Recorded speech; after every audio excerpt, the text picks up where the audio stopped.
Gamers, and in today's video I kind of want to talk about Danny Dan Heng because there's been like a lot of misconceptions in the community of how to run him, and even on my video, right, of people in the comments saying like, run attack over speed, run speed over attack, run this set over this set, run this over this on the team. And I kind of want to clear up some of those misconceptions today and kind of go more into an explanation. If you haven't watched my How to Build Danny guide, go watch that, but this is going to be a more in-depth explanation to that guide, I guess you could say, going over the thought process and reasonings to why I'm putting each of these things on Danny, right? So I guess first, let's start off with like the big elephant in the room, right?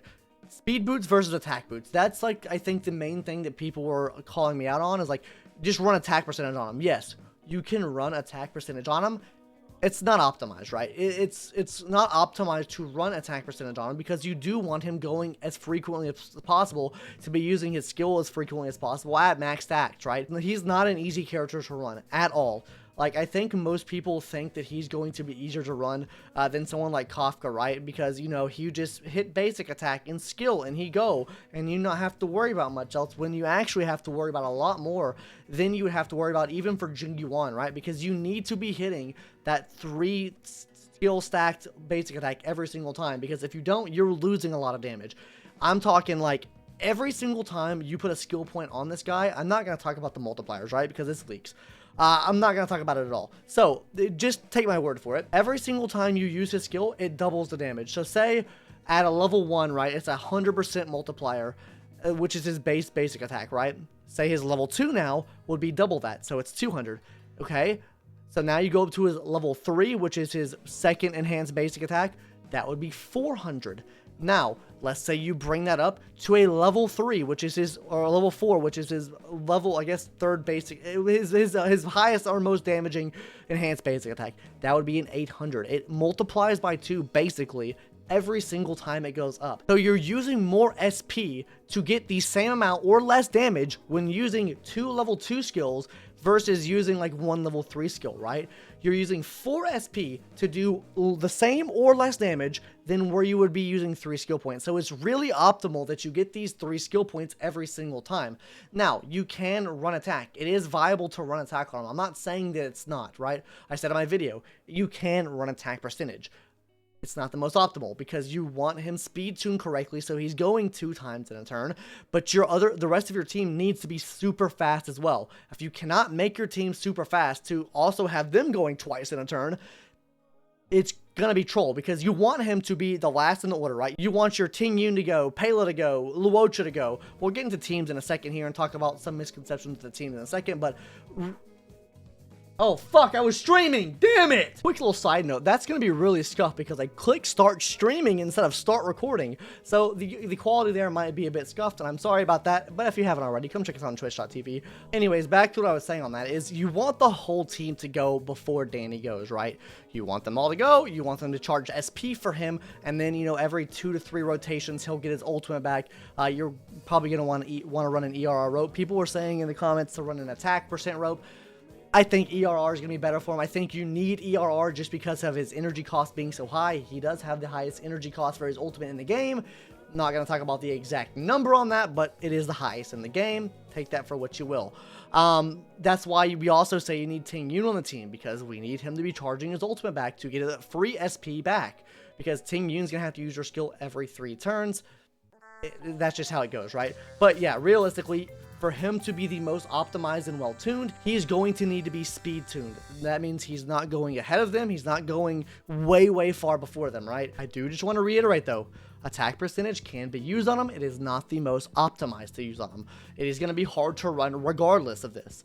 It's going to be even harder with speed boots, though. So, let's talk about the kits now, like the sets you want to be running. First of all, you have the Musketeer of the Wild Wheat, and then you also have the full Wastelander set, right? I think overall, for most situations, if you're running the attack percentage boots and you're not worried about speed, then I would say you can run the Musketeer set and be just fine. I think it'll do really good damage for him, right? The thing you have to worry about when you're running speed boots is whenever you're running the Musketeer set, you're getting a 6% speed boost. So that's going to mess up your speed tuning, so your speed needs to be well tuned so he's not going above them, right? And realistically, right, on the team, the speed probably is not going to be too far off from one another, because you have him at a certain speed, you're probably not going to have them much higher at the speed, right? Because you're probably reaching 134 with him. And then with the other characters on the team, you're probably going to have them, you know, 135, 136, 137. So that will affect your speed, right? So they need to be tuned in accordance with that extra 6% that you're giving them from the Musketeer set. I do think that the Banditry set is going to be the best set to run him overall, because he will be breaking the enemy shields quite a bit. That means he does more damage when the enemy shields are broken and or weakness broken and stuff like that. So I do think that the Wastelander set is going to be his best in slot. This is talking about for his best team, right? The most optimized team that you can run on him. If you're not going for an optimized team, if you just want him to do normal, I'm not saying he's going to do bad damage or anything, but if you don't want him optimized, you can run attack percent boots, you can run the musket set, and I think you'll be fine, honestly. But you're not going to be going 2 times in 1 turn. So let's go ahead and talk about what teams he needs to be ran with, right? Because this is going to be a really important part. I think he is going to be super hard to run teams, just like Jing Yuan, right? I think he needs specifics. I think for sure he needs Ting Yun. I think 100% he is going to need Ting Yun on the team for the extra energy regen her ult brings to him, to get his ultimate back up quicker, to get those free bonus points up. I think that Ting Yun is going to be an absolute essential on the team. Now, what else you're going to need? You're going to need debuffs, obviously, right? So, I mean, you can get the debuff on the weakness break if you're running the banditry set, either just like breaking enemy shield and imprisoning them through that method, or by running like someone like a Pela, a Welt, or something like that. Welt is going to be kind of SP inefficient. Even if he's running an energy recharge chain, you want to be hitting Welt's ultimate, right? Because Welt's ultimate is going to imprison the enemy, which gives you the crit damage buff. On top of that is going to be giving the crit rate buff because the enemy is also debuffed as well. I saw a commenter talking about using Welt on the team, and I think that is viable, but you're not gaining enough SP with Welt for that to be the case. He needs to be super, super fast, because you want like a 2 or to 3 turn cycle with Welt getting his ultimate back, which means you want to run energy regen chain on him, you want speed boots on him, he needs to be well speed tuned. Something else you could alternatively run would be Pela. Pela, this guy was coping in the comments, by the way, I'm just going to bring that up here, saying that Pela is the most SP negative debuffer in the game. I don't know. He's like, you need to use E4 and use her skill every time. I don't know what the man's coping out on. Anyways, that's besides the point. Pela is the best in the game as far as SP generation for like debuffers, right? So Pela is a good option to run. She can also proc off debuffs on the enemy with her ultimate. Not to mention, she does ice damage, so that's a different typing on the team that you have. Her ultimate is AoE damage, so you're attacking every single one of his enemies with ice damage. Not only that, you're also going to be giving them defense down as well. Then when the enemies are already defense down or have a debuff on them, you're kind of comboing that with her talents to give her more energy. If you have the free-to-play light cone that came out when Silverwolf came out, then that's going to get you more energy as well, but you don't have to use that, right? I don't think that the real light cone argument on Pela really matters. Just kind of use what you have for it. I think you'll be completely fine. And then as far as your last slot, of course, you're going to have to use like a support type unit, right? So a tank or a healer that's going to be SP positive, whether that be Locha, which I think is probably the best. You could also use Japard there. You could use Natasha, Bailu. I mean, realistically, anyone there that's going to keep your team alive the most effective, right? You need to be generating a lot of SP every single turn for him to stay up. He's going to be requiring 20 SP over 10 cycles. He'll also be getting 11 turns within these 10 cycles, but he will require 20 SP, I mean.